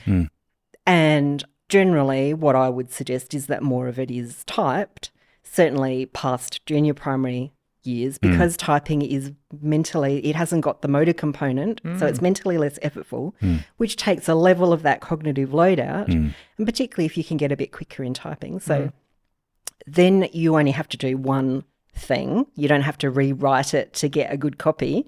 You can go back and you can change it and add in the missing punctuation and correct it and expand it to have more good ideas. So I would say that being able to type work is one of the key adjustments that helps take out the cognitive load of writing. What if the kid's a really slow two-finger typer like me, Benita? I saw a kid the other day who typed with two fingers and he reckoned he was super fast. Yeah. And he was like, I don't need to learn to use all the other fingers because I'm really fast with the two. But he could always produce more typing because he didn't feel bad about the writing. The effortfulness of handwriting that's right. makes the task feel yuck. And when it feels yuck, they don't want to do it. No, so that's their true. brain keeps timing out and they keep stopping. Yeah. I like that analogy, the brain keeps timing out. You used it before and it caught my ear. Yeah. Yeah. Because it's an involuntary thing. It's effort. And whatever their level of time frame for that is, then it will just switch off. So is that when the brain runs out of its ability to self-regulate? Because that's expensive in the brain. When you make yourself do something you don't want to do, that is cognitively expensive. And if you've got ADHD, you have much shorter bursts of that. That fuel tank runs out a lot faster. I'm not entirely sure what the cognitive mechanisms behind that are. Yeah. I have read some stuff. It's actually quite a complex process. Yeah. But the way you've described it will do. Yeah. So talking about it as a fuel tank, that's good. Well, that's again, I borrowed it from Barclay. He said that fuel tank, when you are self-regulating and it's hard to direct behaviour toward a goal of doing something hard, if you've got ADHD, you run out of that fuel to do that very quickly, and that's when you need a quick break off task to fill it up, and then you go again. Yeah, and those instant rewards I find work really well. And again, I'm working one-on-one with the kid, and so it's a lot easier. But, I've had kids who really struggle, working with kids who have severe ADHD. And what has worked for me is actually listening to Barclay and him talking about computer games and how kids living with ADHD eat them up. They can play them for hours because they get that instant reward. So I was relating that to my teaching and thinking, that's what I do. So when a kid's working, one of the things he said, which I loved, was, when you answer something in your homework, nothing happens. You write something in a book, nothing happens. No. So there's no reward for it. And so when I'm working with a kid, I am literally rewarding them for everything they do, either verbally or in some other way. So they're writing, they write a word, I say, it looks really good, well written. I like your P there. Like I'm always giving that little bit of reward so that their dopamine's kept up and they're like, I'm liking this.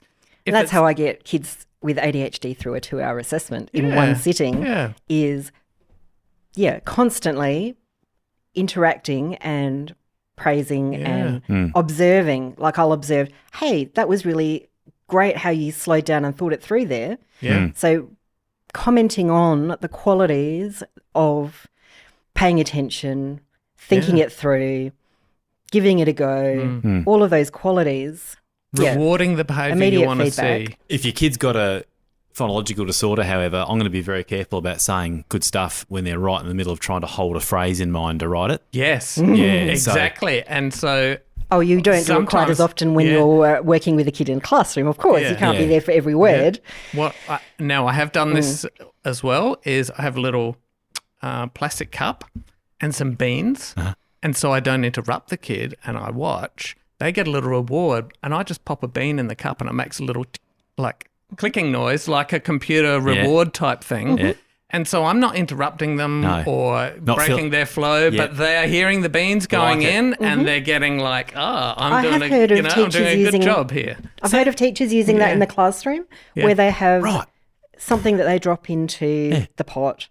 So they don't have to stop and talk to the kid. They just wander past, notice that the kid's on task, drop a little token in. And I get that little buzz of, because somebody's noticed that I've been done. rewarded. Yes. This feels good. I want to do more of this. I want to do more of this. You are sprinkling consequence into the kid's environment. We're adding in the dopamine that's missing. Right. Once upon a time, there was these things called beep tapes. I've heard you talk about these before. So I had a whole app at Wireframe called Beep and Buzz based on a beep. Found out it was going to be $30,000 to do, so we stopped. But anyway, this notion of a beep tape was a teacher would put a tape into a recorder, and that tape would beep at a periodic, 30 seconds, a minute, and the beep would be a cue for everyone in the class to go, am I on task? Am I doing what I should?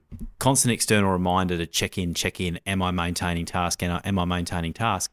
Now, I know this is not the same because the bean going is a reward, but it is also a cue to am I doing what's expected in this moment? Yes. And that's, and I don't really know the efficacy behind beep tapes, but boy, oh boy, the rationale makes sense to me. Yeah, and I don't know that theory behind it, but it seemed to work for me.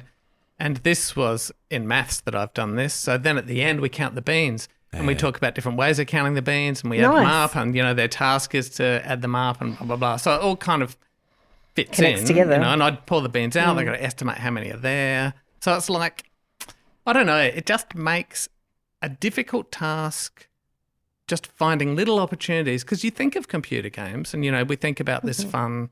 They're actually really hard. They make them just hard enough that you don't give up, but you have to actually work at it. Be hard, you can't just do every level or and it without can be effort. Repetitive and not necessarily, immediately gratifying. You know what I mean? But you still are getting that constant immediate feedback that you don't get from a book that you're writing in. I was listening to Peps McRae being interviewed by Ollie Lovell on the ERRR podcast, and Peps McRae was talking about computer games. The topic is motivation. And he's saying, yes, so the designers of those games build in a very short reward schedule early. And he goes, do you know who else who does that? Poker machine designers. Yeah. Instant reward. But intermittent is the most effective type. Yes. If it's predictable, the brain doesn't get the same. The intermittent is what makes the poker machine so effective, because you never know quite when it's going to come. But there are algorithms based on stretching that out. And anyone who's done behaviour modification knows when you build in a reward, you then build it out. You make that space of time different, less predictable. Yeah. Okay. And jackpots are effective. Yes. My word. And so sometimes when I'm working with a kid, they'll get a jackpot. Aha. So it may not be necessarily related to something big they've done, but sometimes they'll do something and I might go awesome and dump a whole handful of beans in. It's like this bang, like dopamine jackpot. Yeah, and now I'm not doing this with every kid. No. I'm doing this with kids who need that moment-to-moment support. A kid who literally can't stay in their their chair, you know what I mean? So, but... I think that whole game theory, gambling, the idea of the jackpot, it's all behaviour. Well, it is informed. Positive behaviour management. It is informed by solid science. This is used for evil. Used for, nefarious. reasons. Okay, then. Let's just backtrack. We have discussed the difficulty or the deficit that is ADHD. We've said it's poorly named. It is not actually about attention per se. It is about being able to regulate your behaviour in a particular direction. And regulate your attention to the thing you have to do. Gotcha. What's hard for kids with ADHD or people with ADHD is if the goal is right out there in time, the brain is inhibited to self-reward itself and self-motivate itself and self-maintain. And I would add into that, not just regulating in order to do something and achieve a reward, but regulating to take yourself away from something that you're doing that you're enjoying. Right, to also, Yeah, so if I'm enjoying something, getting me to stop doing it is hard. It's even hard for me. Like I can't stop myself from doing it. Okay. So getting started with things, stopping things is all part of that self-regulating, self-management. Getting a kid to stop playing a game to do homework is like, whoa. And all this management happens in the frontal lobe. They're called the executive functions. There's this really important chemical called dopamine, which is in the picture here. And if you have ADHD, that is being... There's not enough available in the brain. And so you need really exciting things to trigger enough of it. Okay. So little everyday things don't trigger it like they do for the neurotypical brain. Okay. We've talked about how the environment, the way we teach, the way we reward, the way we consequence, either way, needs to be ramped up with these kids if you've got ADHD, because the environment then becomes your cueing system, which would otherwise be internal if you're typically developing, right? Mm-hmm. Ramped up or perhaps increased in frequency.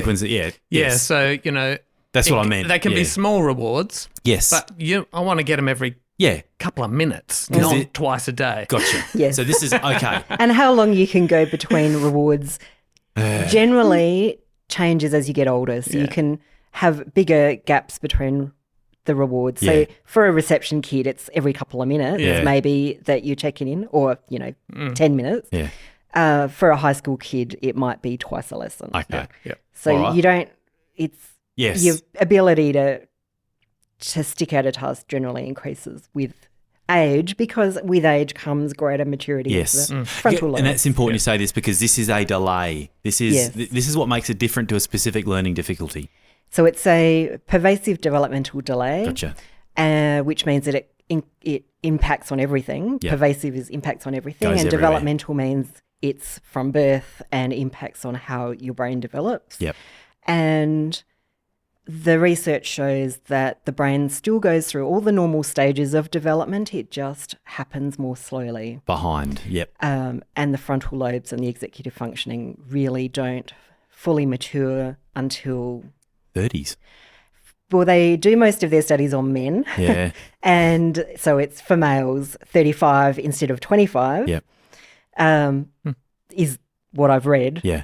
But of course women tend to mature a little earlier, so it's probably earlier for some women. Yes. Right, okay. So, all right.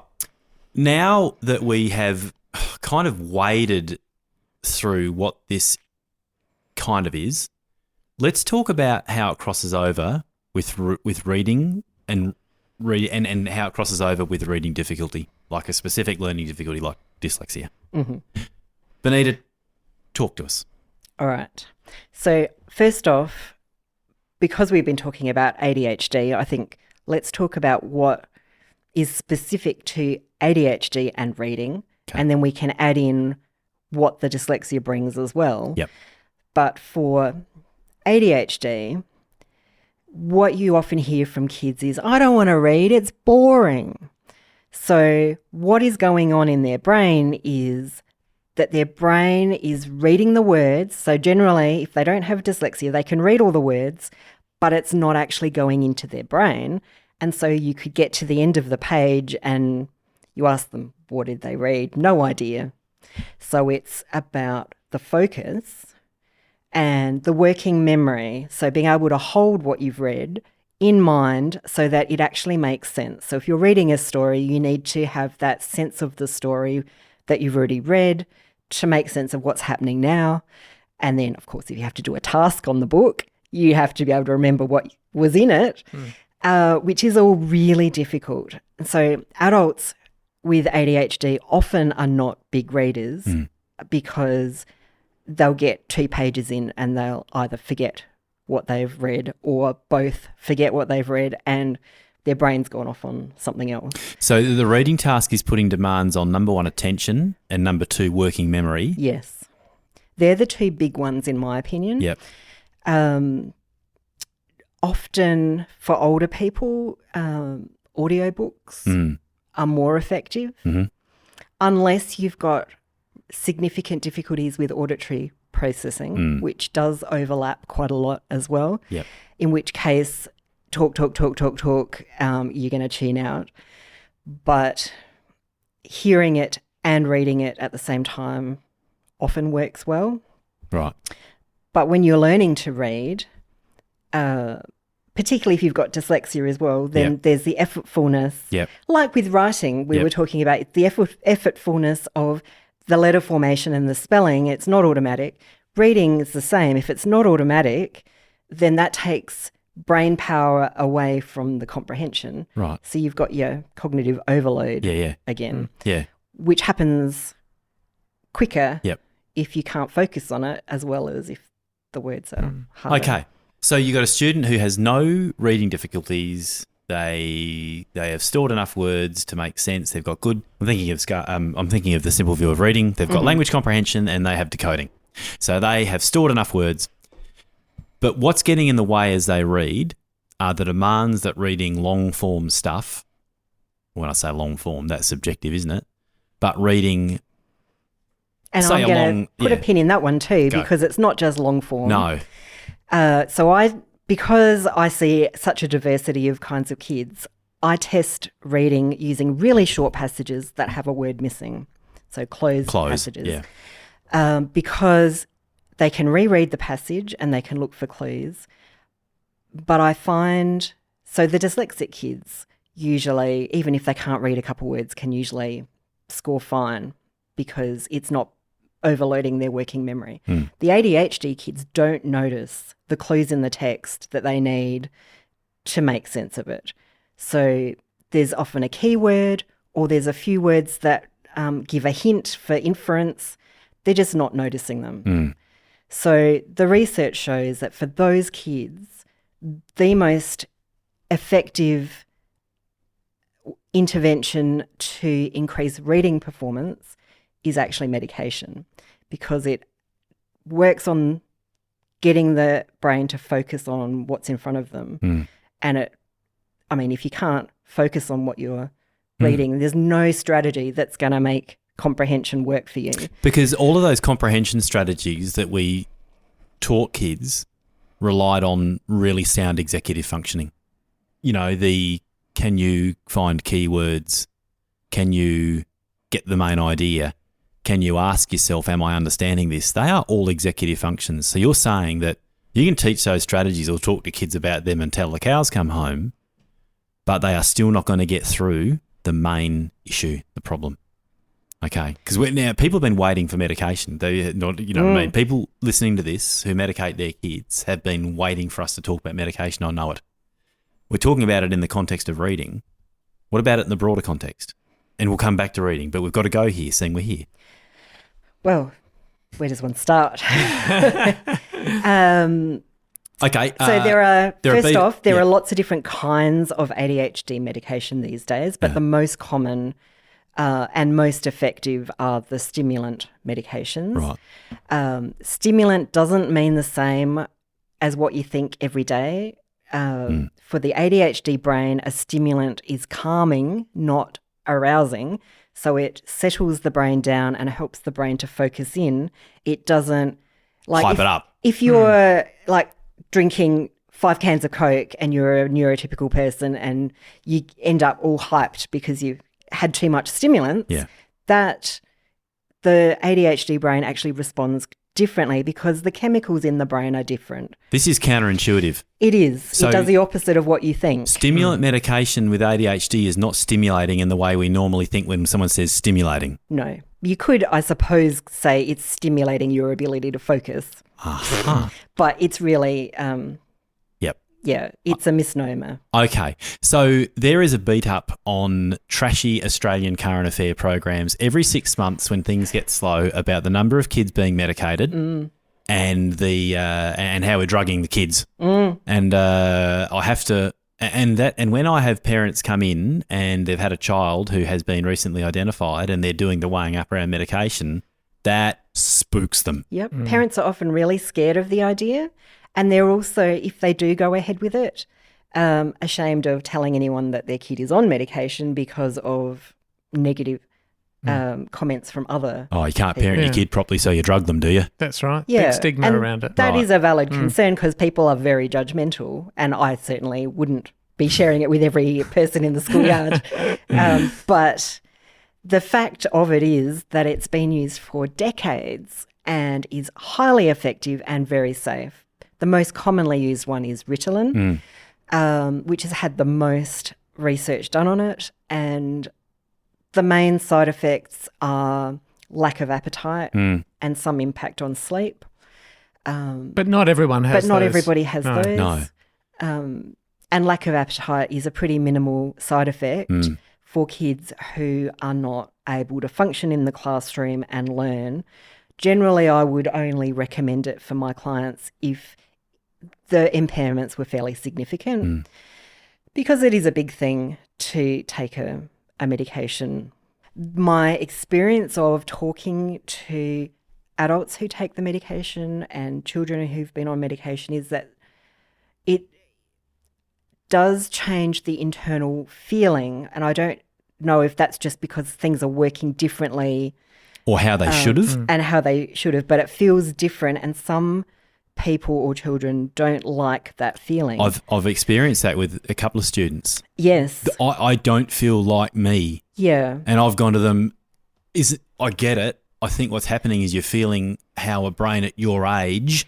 And it might be be feeling. that it's hard to know. Yeah, right. Or maybe it's a dosage issue. There be. is Yeah, that's some. right. There is some research. I was watching a very interesting expert from America. They're all from America about medication, and his point was that the research shows that change in that personality stuff is dosage related, but medications only come in so low a dose. So a tablet only goes to whatever low milligrams, but some people's biology is such that half of that or a fraction of that would be enough to, Right. and so the lowest dose is still too much, and you get this blunting of personality, and that you shouldn't do that.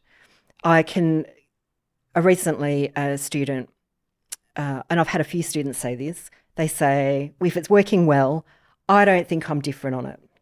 I feel exactly the same, but when I look back on my day and see what I've accomplished, I've done like 5 times more than I would have if I hadn't been taking it.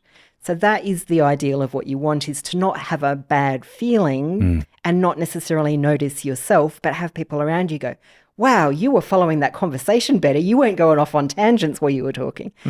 And being able to just get through your day. Or you were in the yard and something went wrong and you didn't immediately emote and swear or do something impulsive. Yep. So you're a poor judge if you're inside it of how medication is affecting your functioning. Yes. Not I necessarily. guess what I really wanted to say with that is I think you should honour kids' feelings. Yes. And if they feel bad, that you shouldn't just go, oh, well, just power through No, it. that's a problem. So we don't want kids feeling different in a bad way, but still a student... it kind of defeats the point, doesn't it? Yeah. No, They're it feeling does. That's bad. right. Why'd you do that? So, but what you're saying, sorry if I understand you properly, you're saying a kid might go, it didn't feel any different. And we go, well, that's actually good because I noticed a difference. You probably didn't because you're Yes, inside it. That's it. Okay. Yeah. That is your better outcome. Yeah. Gotcha. Yeah. Often I've also had kids go, wow, I feel so much better on it. Things are just go so much easier. Yeah. But I wouldn't discount it if the kids go on, it's not making a difference. Yeah, Because right. it's about what's the evidence around of how they're doing. Yeah, so So- that's my experience with it. Right. So I take medication. The effect for me is profound. Like, for me, there's no question It is so, like you say, it has the opposite effect. And I was very nervous about taking it, because of all the talk out stigma. there, the stigma and so on. But the thing is, I took it and it was like this calm and quiet and sense of relaxation that I've literally never felt before. Bizarre. Not what I expected. When you say quiet, what do you mean? It's hard to describe, but for me, it was like that hyperactive part. It was like, imagine you're in a room and you're surrounded by these high status experts, right? People that you have to do what they say, and they're all talking at the same time and they're all telling you to do different things. So this one's telling you to do this one's telling you to do that, and you're trying to please them all. But they, and sometimes they all agree and they're all telling you to do this one thing, and that's like hyperfocus. Like all these experts are agreeing and that's it, and that's all I can do. But then other times they're competing and I'm all over the place. Like I have to do this, I have to do that, and you get that kind of scatterbrain feeling. I take this tablet and now it's me that's in charge. Now I'm the one that decides I'm going to do this or I'm going to do that. And there isn't all these competing priorities. They just disappear and I'm just left kind of like in an empty room. You know what I mean? And I'm just standing there and I'm like, this is weird. Like, how can a tablet do that? It's such a profound experience because it's like, okay, what do I do with this? Now I can actually just decide I'm going to do something and do it. And it's not such a struggle with all these competing priorities and things getting in the way. So that's probably a poor, that's not exactly what's happening, but that's kind of the closest I can get to it, is like just this sense of calm and like I become the decision maker, not just impulsivity or the next thing that attracts my attention or whatever. I don't get stuck in those rabbit holes. I can just say, I can notice when I've gone off task and say, I'll just shelve that and I'll stay on task here. So it's weird. So some people talk about a restlessness in the mind. Barclay will say a physical restlessness as a child grows will go and turn into an internal restlessness, interrupting thoughts, loud thoughts. Is that what we're talking about? Yeah, absolutely. And all these competing priorities, right, all the time, that you have to do. And, it's only now that I've had medication and seen what it's like not to be that, that I realise how big that is. Like it's such a profound difference. Yeah, right. To be in control rather than be, I've often described myself even, pre-thinking about ADHD as a bit like I've always felt a bit like a feather blowing in the wind. You know what I mean? That's how much control I've felt I've had over what I'm doing. You know what I mean? Wherever the wind blows, I blow. And it seems I have no choice about it, but suddenly I have a choice. What you're describing is very much that restlessness has become internalized that Phil's talking about. Yes. But for the inattentive kid, often there's nothing in there. So there might be one, thought about something that's caught their attention, but it's not a busyness in there. It's a lack of having anything. Oh. So all of those competing demands that you've got in your head, the inattentive kid, it's like they never existed. Right. They're not in their head, and that's the problem. Okay. There is nothing it's like it's blank slate. So, Michael, you were talking about a mental hyperactivity. Benita, you're talking about the opposite, a mental underactivity. Yeah. Or hypoactivity. Yeah. So and you can whatever have both. you're doing now, you can, there's the combined type. But kids who are purely inattentive, sometimes there's not a busyness in their brain. It's the opposite. It's whatever they're doing now has caught all of their attention. It might be that swaps from thing to thing quite quickly, but everything else around it has ceased to exist. So when they call it inattentive, which means not attentive, what do they mean? So and they're is that a talking poor about label? attending to the thing you're meant to be attending to. Okay. So your brain is always attending to something, but it's inattentive to the task that What you're you're meant supposed to to be doing. the instruction that the teacher's just given. Right. So this is a mental process by which you attend to what is important in your environment instead of attending to stuff that's not important in your environment. So your brain, not average brains can prioritise what's more important. Yeah. And we could go forever on this topic. And we have. We have. Oh, well, this has been, Benita, actually delightful because very rarely do we get the chance to sit down I wish we could do this at the pub over a drink and wouldn't just this be chat good? about strategies. That's right. And we'd be really disinhibited.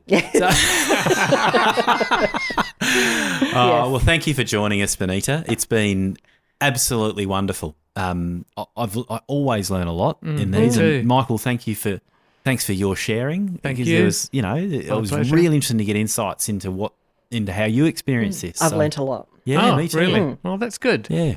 It's been so informative and helpful, and we'd love to hear about your experiences if you're a teacher or a parent and you've got some strategies that have worked. So on our website, you can visit this episode at dyscalculia.com and leave a comment. Hey, We can have a nice. discussion. I've got Yeah. a feeling we might get a few comments. Yeah, or ask a question. That's and if we'll see anyone we can help. persist through the very long episode to the end. We might have need to have broken it up into manageable chunks. Yes. And we are on YouTube, Dyscalculia, and Facebook, and our website, dyscalculia.com. You can subscribe if you want to keep up to date when we put out new episodes. We're not all that regular No. with our episodes because we're busy and we fit them in when we can. We're on Spotify, We're on Spotify. Good. Yep, we're on all the audio the major podcast streaming services. Yep, Yeah, services. So thank you, Thank you. Benita. Thank you, Michael. Absolutely Thank you, Bill. brilliant. Thank you, Bill. Thank you, everyone. And goodbye.